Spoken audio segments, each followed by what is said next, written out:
if you're immortal and you have massive resources and you've got legions of lawyers, you've got a lot of advantages operating within a society like this one. And that when you do that, you can influence the outcome of elections, or you can get laws passed that serve your interests. Now, what else happens? Globalization, which is fueled by technological advancement, creates new opportunities. Corporations can take advantage of those opportunities, but states can't do on the global stage what they traditionally did in the national stage. States which regulated within their borders can't regulate beyond their borders. So you've got a global derivative market, and you can't actually regulate that globally. You can't actually regulate global emissions. You know, you can't set standards in the same way on the global stage that you could on the national stage. So corporations which are adept have benefited from that. They've also benefited from the fact that over the course of the past couple of 100 years, the prerogatives of nation states that we sort of think of as the prerogatives of states have gone away from many, many states.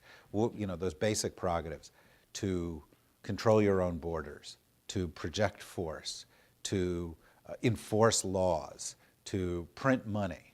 Well, those have gone away from, you know, in the age of the internet, you can't really control your borders. In the age of transportation revolution, it's hard to control your borders. In terms of enforcing your own laws, if a global actor can say, well, I'm not going to your country if you've got a tax law like that, I'll go to some other country, he all of a sudden has leverage over you that he didn't have before. He's got the ability to move. Companies like Walmart are domiciled in 27 different countries.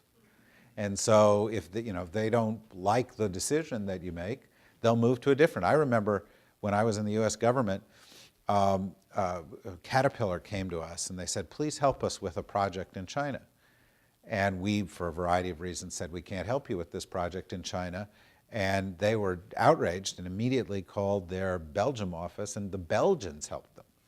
You know, so they stopped being an American company, they started being a Belgian company as it served them. So that limits the power of states in that regard.